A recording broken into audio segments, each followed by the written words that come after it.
respond. Usually I don't respond to propaganda because there are so many things that are said about me every day. I can't respond to all of them. And it's the nature of leadership, it's the nature of politics. People will always gossip about you. So you can't respond to everything that people say. Sometimes you have to remain focused on what you're trying to do. But kwa sababu hii imesemwa sana, nimeona ni vizuri niweze kuizungumzia ili wafuasi wangu wasichanganyikiwe, because I've been receiving calls from my friends both in Kenya and abroad. I've been receiving messages even from my family members. My father even called me this morning. Even my wife, who lives with me in the same house, also asked me whether it's true, because sometimes you're never too sure. And because it has even got to my family, and my family are people who are very passionate about fighting for this country and about delivering this country from where it has been put, it's good now I talk about it, because sasa nikiendelea kunyamaza, it looks like I've accepted, it looks like it's true. So government paid bloggers have been saying that I was given 200 million. Others are saying 500 million by William Ruto to support the government. This is very false. First, I've never ever supported the government, ever. There is a video that I did where I was talking about how Kenyans should make better choices at the ballot and how it will be useless for us to remove our president and replace with a worse one. And some people twisted and cut it to kind of sound like I supported the government, which is false, which is not true. I have not gotten to that point. I'm still fighting for the people. So whoever is trying to spread those rumors around, this is just to let you know that no weapon formed against us shall prosper. I have never ever even thought of receiving any money for anything to betray the people or to change my stand. And also there are people been asking, where is the Vampire Diaries? Why have you not done Vampire Diaries? You were paid to stop. I think we treat integrity with a lot of suspicion, and that's a very sad thing. Because the reason I've not been able to do the Vampire Diaries is because the Vampire Diaries is expensive. You see, to travel to Naivasha, you go to Nakuru County, you go to Kuresoi North, you go to Kuresoi South, you go to Kericho County, you go to Kisumu County, those are thousands of kilometers traveled. Now, a full tank of a vehicle will cost you about 20,000, and maybe it will do just 3 or 4 Vampire Diaries. So this is a very expensive thing. Kufanya Vampire Diaries ikwangi cheap, inakuanga very expensive kwa sababu lazima uende paka huko mahali hiyo kitu iko. You have to pay researchers. This is an office. This office, there are researchers here. These researchers need to be paid because they have houses to pay, they have food to eat, they need fare to work.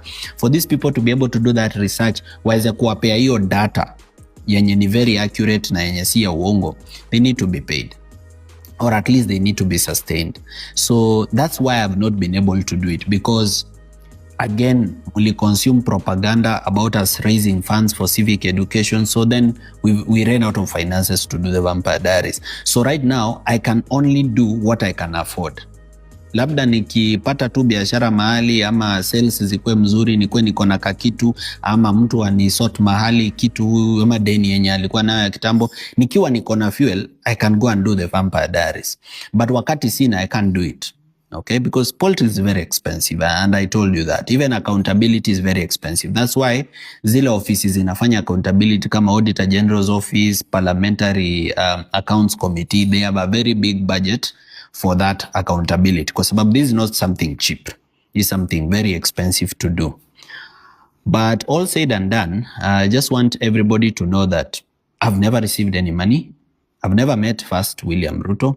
I've never received any money, and I don't plan to receive any money. In fact, I've rejected money many times before, until I was even scared for my life, because as in these people, you reject money from them, you start getting scared for your life. Yeah, because wakikosa njia compromise, then what else will they do to you? The people are saying that I was compromised. Probably they are hurt that I told them the truth.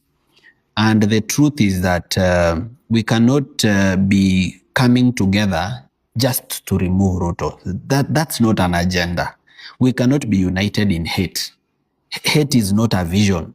Hate is not an agenda. We know what William Ruto has done to this country. We know what his government has done to this country. Abductions, extrajudicial killings, corruption, wastage of public resources, and priority spending, appointment of criminals to public office. These are things that he has done to our country. However, if you come to think of it, much as he has done all these things, what is our vision? We are removing this person. Do we have a vision of what we want to do to this country?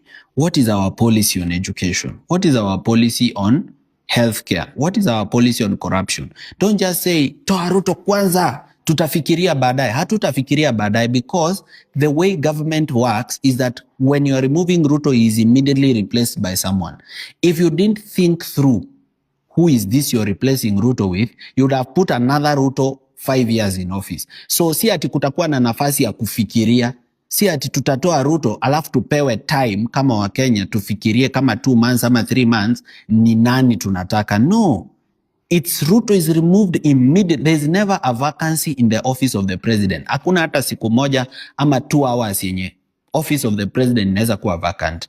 As long as you remove the president now, immediately you do it, you have to replace the president with another president. So kama hukuwa umetake time kufikiria